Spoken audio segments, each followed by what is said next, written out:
this is taking the car, and this is the Audi RS6 Avant, or Estate, or wagon, as you would say in America. This car is perhaps, other than the R8, which I've driven also today, the crown jewel of Audi's history. People associate Audi a lot with the RS6 and this fantastic car which has got an illustrious history, which has been around for a while.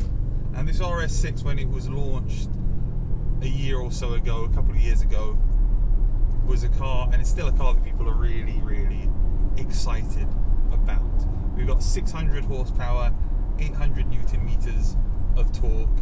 This car can do 0 to 60 in less than 4 seconds, and it starts at around £96,000 compared to the R8, which is about £120,000. This is a V8. Now, what I find really interesting about this car is, and I mean this in the nicest way, this car feels like a big car.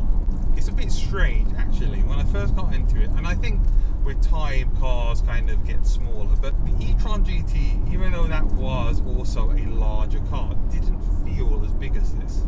Now, this is not by any means a negative on the car. This is an estate. This has got space for your family, for your dog, for 2 dogs, a cat, whatever. There's plenty of space back there, a lot of shopping. You can go buy a 60-inch TV and lay it flat on the back there. This is the ultimate all-round car. Where it loses points is simply its size, because it is a big car. But in lots of places, the size of this car isn't an issue. And this car has the latest technology, and its interior is fantastic. There's, again, matte carbon fiber all over the interior here, which feels and looks, actually you can feel the weave on this. This is a different feel than the carbon fiber on the e-tron GT earlier. You can feel the weave. You've got the 2 displays here. You've got Alcantara on the doors.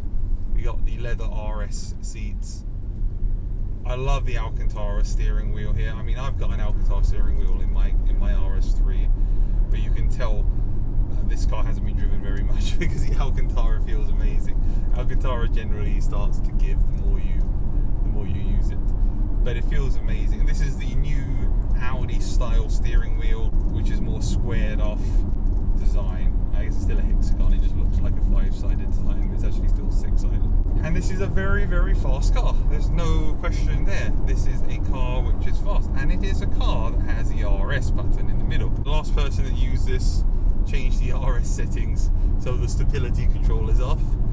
I don't really want the stability control off, thank you very much. I'm quite happy to have the stability control on. But here we are, we're in RS1.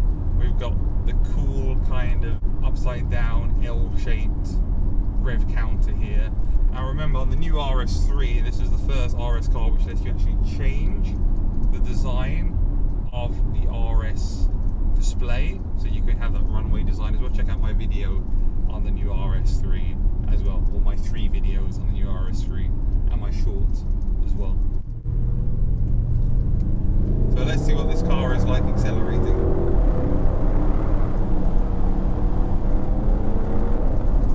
And it feels fast, and it's a very different feeling to the R8. The R8 felt very light, very nimble.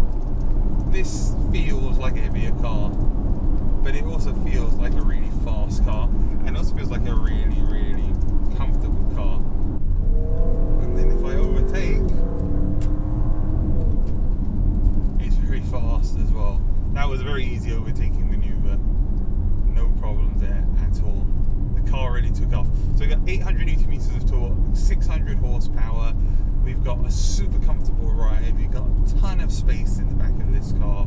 This is a really practical car, a really comfortable car, a really fast car with all the latest technology inside it. Now, we are starting to see some differences in the technology as the generations progress. For example, this RS6 is only a couple of years old.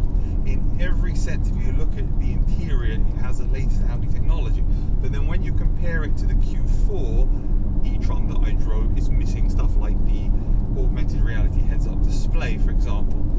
There are things which are coming at a vast pace, which cars are starting to maybe not be able to keep up with, which didn't happen before. And that is where the ability to do over-the-air updates is really, really important. Being able to update your car over the air is something which major manufacturers are bringing, which I'm sure Audi is also bringing to their cars, like the e-tron GT and the RS e-tron, because having the ability to add features is really, really important. Of course, this car has a heads-up display, and you know, adding augmented reality probably is doable via a software update. I don't know, obviously, what the future will bring in terms of technology. Hopefully I will bring it to you on this channel, Tech in the Car, and you'll be able to see for yourself. But what I can say about the RS6 is it is the ultimate daily driver, and you've probably heard that a million times on YouTube, because it can do everything. Would I want an RS6? No, I don't think I'd want an RS6. I really don't think I'd want an RS6. I think I'd probably prefer to have a Q4 e-tron. You know, if we're talking about wanting a SUV style car, then maybe I would choose to have an RS Q3 in that size range. It just feels a tiny bit too big. For my personal preference, of course, that's not to take away at all from the fantasticness of this car, from its speed, from its suspension, from its quality, from its ride. This car is eating up the miles. Because in the R8, the 5 miles from where we were to the nearest town, nearest village, felt like it lasted forever, because every single press of that pedal was an experience. That 5 miles felt like forever. In this car, it just feels like 5 miles. It just feels like a short, luxury, relaxing drive. But you've got the speed if you need it, and performance if you do need it. And that is all you could want in a car. So that's the RS6 Avant. Hope you enjoyed this video. Please give it a like if you did. Please subscribe if you want to see more videos. And also, if you have any questions, let me know what you think. I'm happy to answer questions. If you look at the comments, I'm always replying to any questions that anybody has. So if you've got a question, ask, and I'll reply and answer the question. Hope you enjoyed the video. Thank you very much. Stay safe, everyone.